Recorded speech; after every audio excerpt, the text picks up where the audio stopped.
Thanks very much, Madam Chair. Also, I would like to say how happy I am to attend such an intense seminar. Even Secretary General was very intense and emotional, and we are going through whole day discussing very interesting and pressing issues of the time. Since I come from former Czechoslovakia, now Slovak Republic, surely my personal experience and experience of the region I am coming from is of relevance to our debate, and I will try to answer some of the questions asked by you,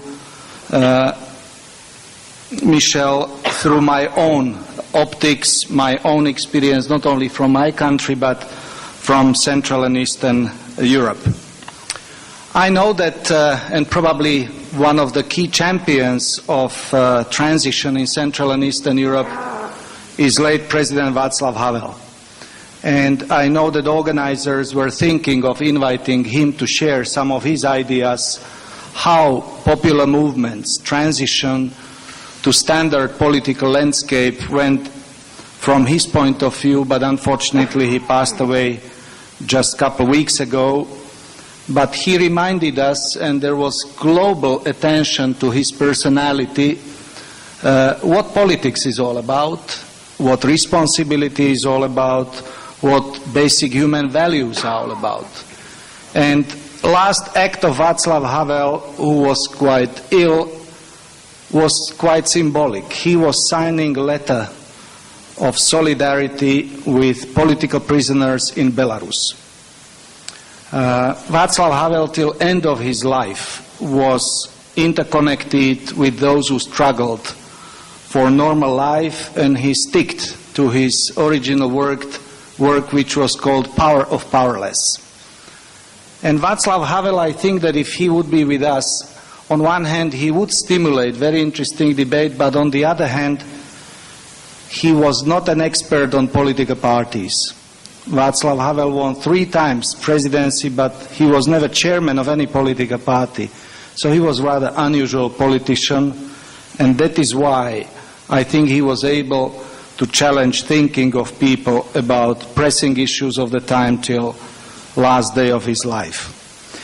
What I would like to do in coming couple minutes, I would like to share some general observations from transition in Central and Eastern Europe, and former President of Latvia, Madam Vika Freiberga, already very eloquently addressed some of the issues through perspective of her presidency in Latvia, but Baltic perspective. I would suggest that every transition or collapse of regime is unique in a way, even if we are dealing with regional similarities. Spark of change or revolution, we called it in my country Velvet Revolution, came from young people, similar like in Arab countries, joined later by intellectuals. In Poland, trade union led by Václav Havel, Solidarity, was instrumental. In Eastern Germany, church was quite instrumental in starting some processes over there. In some countries it went easier, in some in more violent way, but all in all, transition in our countries from communism to pluralistic democracy was not so painful as in Arab countries. Right after these changes in all our countries, this transformative process started, and original groups which were influential in starting revolutions, transitions, usually started differentiating. It is very unlikely that those who brought change will then be in governments, or only few will be in governments. And there is a tension in this transformative process from movements to standard political parties, which brings tension into societies. On one hand, people expect that those who brought change, revolutionaries, would be governing, but very often this is not the case. And we see rather mixed regimes shortly after changes, when old groups or political parties which transform, some of them very skillfully, They change names, they start to declare different ideologies, they redress into democratic costumes, and are suddenly using new situation to strengthen their position, use old boys networks, and are even more competent than traditional or new-coming revolutionary, post-revolutionary parties. And these old groups usually have more financial resources and more experience in political life in comparison with newcomers to political scene, which on the other hand have more credibility, but lack of experience, and in many cases lack of financial resources to create influential political parties.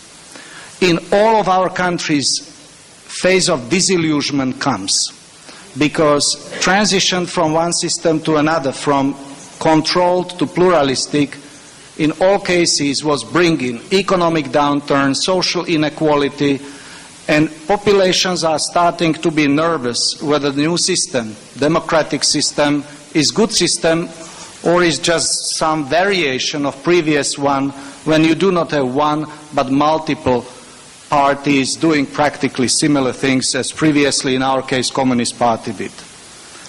What can be done? Some lessons telegraphically, what I think we learned, and probably what you from Arab countries which already went through revolution, some are still waiting for that, may take into consideration, and also for us internationals what we may take into consideration as well. First, I think that new political leaders should get as soon as possible training how to organize and act. Usually we believe that if revolutionaries did revolution, that they know how to do politics. It's very rarely. And we don't need to believe that good blogger will be good minister. Good blogger very often will continue either to be good blogger or lousy politician. And I think that here training by international organizations is of critical importance at early stage to get those who have courage and will to act in political arena to learn how to do that. Second, these groups need to learn how to fundraise for their political activities and party development, party activities, because traditional parties which transformed, redressed, have more resources, more money, and they can be more competitive in open electoral process. Third, these new groups, new political parties, movements should learn how to use all sorts of communications and media while addressing broader public. Fourth, I think that they need to learn how to see the roles after revolution of political parties, NGOs, civil society groups. Very often there is mishmash. People do not understand who is political party, who is NGO, and very often for internationals, they also have difficulties to distinguish who is political party, who is NGO, how to support them, how not, and so on. I think that this is a very tricky area where we from Central Eastern Europe have some experience and could share it in a very practical way. And fifth, and within this NGO field, very often we say we need civil society, we need NGOs, but here I think we need to be clear that NGOs and civil society are not part of political parties' agenda, or they are not part of international organizations' agenda. They must retain authenticity and spontaneity, otherwise they are turning into implementing agencies and they are losing energy and transformative power in given society. And the fifth, last point, I think that new groups, political parties, political organizations, NGOs, and so on in these new countries, and again I speak about our experience, need to learn how to talk to international organizations, both governmental, non-governmental, those who are trying to assist. I think very often, and it was mentioned during the day, that we want to do it as we want. Very often, situation in real life is different because you are in asymmetrical position, you need resources, you need support, and I think learning how to use both connections, learn about foreign programs. I think that this is what we in our region did quite well, but we have, and I'm finishing with this huge advantage, we were part of European integration process. There was blueprint, there were conditionality, there were resources more robust than in any of your countries can achieve in given period. And in conclusion, I think that Central Eastern Europe, I see it more and more that people from our part of the world are more and more interested in assisting countries of Arab region or Arab countries, but I think we know very little about one another. So more exchanges and more peer-to-peer contacts, I think, would be extremely helpful. And I think that if what was said also today, I think that it is of critical importance to look at role of culture, which we underestimated. We underestimated. If I look 2 decades back and where are we now with all kinds of imperfections, legal system and judiciary is holding back. A lot of political processes, corruption in countries of Central Eastern Europe is still something what we have.